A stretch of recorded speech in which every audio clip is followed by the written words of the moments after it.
10-year-old Brooke Wilberger lived in Oregon and grew up in a large family. She was the fifth of 6 children. Learning came easily to her, and she was a promising athlete who loved basketball, snowboarding, and running. When Brooke was 16, she began dating her longtime boyfriend, Justin. Both were devout members of the Church of Jesus Christ of Latter-day Saints. While Justin was serving a 2-year mission for the church, Brooke enrolled at Brigham Young University in Utah. As a child, Brooke had speech difficulties and didn't begin speaking until she was 4. Her choice of university was largely due to the fact that it had one of the best speech therapy schools. She dreamed of helping people with speech problems and helping them gain more self-confidence. Her family said that although Brooke was shy, she never kept quiet when she felt something or someone was unfair. She had outgrown her small community and wanted to see more, so she was ready for college life. Her first year went extremely well. After her freshman year, Brooke, like many other college students, returned home for the summer, hoping to earn some extra money to get her through the next few months. Her sister Stephanie got her a job at the Oak Park apartment complex in Corvallis, about 50 kilometers from her parents' house. Stephanie not only lived there but also managed it with her husband, making it the ideal summer job for Brooke. It was easy and didn't restrict her active social life. She planned to stay with Stephanie for a few days, work her shifts, and then meet up with friends. On May 24, 2004, early in the week on a warm Monday in Corvallis, Oregon, Stephanie and Brooke had agreed to have lunch together between shifts.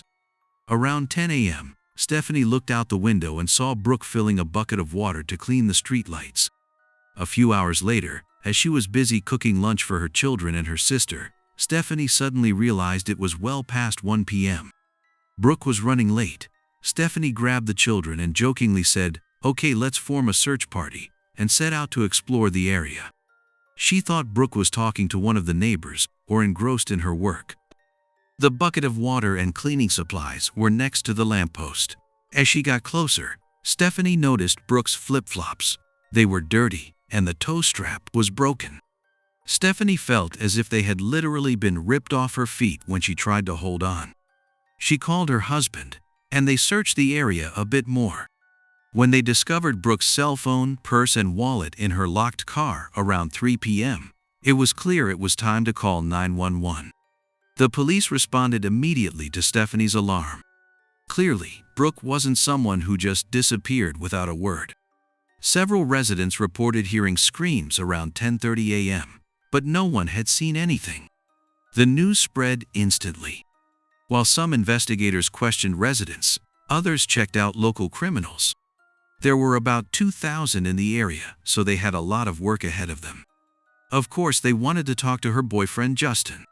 But he was halfway around the world on a mission in Venezuela, and everyone confirmed his alibi. He and Brooke had dreamed of a wedding and a large family. And Justin couldn't believe this was now his reality. He was quickly removed from the list of suspects. The whole town was in fear. Someone dangerous was still among them. Who would be the next victim? Brooke's case quickly became one of the most notorious in Oregon's history. Hundreds of people joined the search, and even the FBI was called in. Tips about Brooke's possible whereabouts came in from all over the state, and even from neighboring regions. After a few days, investigators tracked down a man named Sung-Koo Kim. He immediately became a suspect. The 30-year-old recluse lived with his parents 80 miles from Corvallis. Police became aware of him when it emerged that he had been stealing women's underwear from college dormitories for years. He already had a burglary conviction for this. One of the robbed dormitories was at the University of Oregon, just a stone's throw from Oak Park. A search of Kim's apartment found thousands of pairs of women's underwear. Investigators suspected that this behavior could easily escalate into something worse. Before dawn, almost a week after Brooke's disappearance, police raided Kim's house. On his computer, they found tens of thousands of photos and videos of sexual assault, torture, and mutilation, as well as a file named OSU. The document had been created after Brooke's disappearance, and its contents shocked everyone. It was essentially a guide on how to commit a sex crime and avoid punishment, detailing what to wear and what to carry. However, there was no direct evidence linking him to Brooke's disappearance. Despite the horrific discoveries, Kim was ultimately eliminated as a suspect. Data from his cell phone, computer, and receipts confirmed that he had been at home with his father that day, shopping. He was later sentenced to 11 years in prison for burglary and theft, and his family sued the authorities for excessive force during the search. They ultimately received a $331,000 settlement in compensation. Days and weeks passed. For a month, 19-year-old Brooke had vanished, and with each passing day, hopes of finding her faded. Investigators followed a lead regarding a dark green minivan, possibly a 1997 model, which had been mentioned several times in witness statements. They were looking for a man named Brian, who had called 911 to report the same minivan driving dangerously through town on the day Brooke disappeared.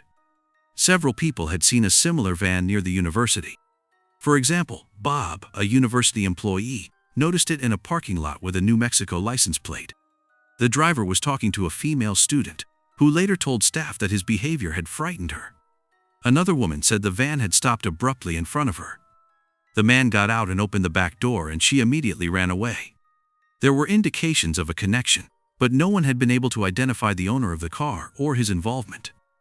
An agonizing 6 months passed with no new leads. Search crews stopped their work and life went on as before. And then in November, 2,200 kilometers from Corvallis in Albuquerque, New Mexico, the police received a call they couldn't ignore. It was too reminiscent of the Brooke case. A woman named Dara was out with her daughters when she saw a completely naked woman running down the street, hysterical and in tears. The woman ran to a restaurant and rattled the door. Dara stopped and took her into her car. The woman turned out to be a 22-year-old student from Russia. Tearfully, she recounted how she had been grabbed from behind, held at knife point, dragged into a car, raped, and then tied with her own shoelaces. The attacker, a tall, burly man with a shaved head and beard, drove her to an apartment complex. He entered one of the apartments, and she miraculously escaped. She called the police and described the car, a 2-door red subcompact, with flowers inside, and a toy hanging from the window. The owner was quickly found. Joel Patrick Courtney, a married father of 3 from a suburb of Albuquerque. He was arrested a few blocks from the crime scene with a knife. It turned out that Joel was a repeat offender. In 1991, he had already been imprisoned for sexual assault and was subsequently arrested for multiple crimes. 38-year-old Joel had spent most of his adult life traveling the country, working odd jobs. He had been to Alaska, Florida, New Mexico, and Oregon. His wife Rosie had filed for a restraining order against him just a few days ago, after he tried to strangle her. His sister Dina said that as a child, Joel was a genius, and everyone predicted a bright future for him. But at 11, he began using illegal substances, progressing to harder drugs each year, and after that he became fascinated with Satanism. He didn't finish school and was regularly incarcerated for various crimes he committed starting at age 18. Dina even admitted that he used to sneak into her room at night, touching her, and attempting to abuse her. For a while, it seemed as if he had reformed. At 21, Joel met Rosie. They had children, and despite all the horror she had endured because of him, Dina forgave her brother and tried to maintain their relationship. But after a few years, he relapsed into illegal substances and alcohol, and things only got worse. At the time of his arrest, Joel was regularly using illicit substances, getting drunk, and had been arrested for drunk driving. He was quickly charged with the rape, kidnapping, and assault of the 22-year-old student. During the interrogation, one of the investigators couldn't help but think that the case was very similar to the Brooke Wilberger case, which was being hotly debated in the media at the time. The 2 young women looked very similar and were abducted in almost identical ways. The investigator contacted police in Oregon and asked if they knew anything about Joel. It turned out that Joel had been in the area with his family on the day of Brooke's disappearance. When his sister Dina learned of the arrest, she too immediately thought of the Brooke case. Although Brooke's body was never found, she was officially declared dead. While Joel was in his cell, investigators spent months gathering evidence. when they found the car he was driving at the time of the Oregon abduction. It turned out to be a dark green minivan, just like the one seen on the day Brooke disappeared. Crime scene investigators disassembled the car, examining every detail. And after several months, they reached a definitive conclusion. Brooke's DNA was found inside. In one of Joel's bags, they found her blonde hair tangled in a hair tie, and the investigation confirmed that she had been raped. Joel was arrested on November 29 for the kidnapping and rape of the college student in New Mexico. The crucial difference was that the woman in New Mexico escaped and survived. When Joel was read the charges regarding Brooke, he laughed about it with his cellmates all day. He stubbornly denied ever having heard of her. But when his mother visited him and asked him directly, "Did you kill her?" he hesitated, then declared that he would never be punished for it. In January 2007, despite Joel's statement that he was mentally ill and therefore insane, the court ruled that he was fully sane and would have to answer for his actions against Brooke. Brooke's mother, Cammie, learned this news while driving her car. Joel initially had to answer for the attack on the student in New Mexico. He eventually pleaded guilty and received 18 years in prison. In court, he behaved abominably and insulted the judge. The police admitted that the more he revealed his true colors, the more their anger boiled over. They swore that he would tell them where Brooke was, and would even turn the whole world upside down to do it. 5 years had passed since Brooke's disappearance. In 2010, Joel faced the death penalty in Oregon, and prosecutors offered him a plea deal. If he told them where the body was hidden, they would take the maximum sentence off the table. For months he mocked everyone and refused to cooperate. But after several brutal beatings by his fellow inmates, he suddenly softened. All this time, he had used his knowledge of the gravesite as a trump card. And now, he decided to sell this information. His condition was that he would serve the remaining 18-year sentence in New Mexico, closer to his family, and upon his release, he would return to Oregon, with the death penalty removed from his possible sentences. The deal was accepted. Joel pleaded guilty, finally giving her family what they had prayed for all these years. The Brooke Wilberger missing posters were removed 5 years after her disappearance. Oregon police had found the remains of the 19-year-old college student. The body was discovered under a fallen tree on private property 20 kilometers west of the abduction site.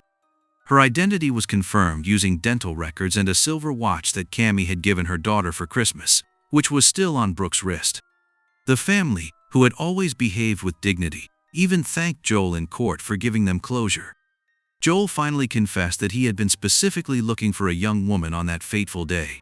Before Brooke, he had attempted to kidnap 2 other female students, the very ones who had testified about the creepy van. However, when he saw Brooke alone, he changed tactics and pretended to be lost or making a delivery. As she approached, he grabbed her, held a knife to her throat, dragged her into the truck, tied her with duct tape, and raped her. Then he drove her to the woods, where he held her all night, and beat her to death the next morning. He carefully hid the body, and admitted that without his confession, it would never have been found. The exact crime scene in the Wilberger case has not been heavily disclosed, but it is known that it occurred in a remote, wooded area in Benton County. The residents are still in shock. Although Brooke's story devastated everyone, the residents don't want to change their lives completely out of fear. Joel never apologized to the family and showed no remorse. He was sentenced to life in prison without parole. The FBI believes Joel may be a serial killer, as connections have been investigated regarding other victims. Brooke's story has haunted the town for years, and former volunteers still have tears in their eyes. For Corvallis, this was a turning point. But residents don't want their town to be associated only with this tragedy. They went from cleaning lampposts and making plans for lunch to a nightmare in a matter of minutes. Cammie compares their grief to an iceberg.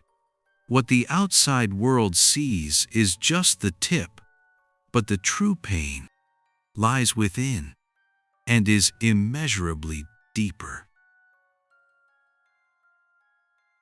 Thanks for watching, and take care.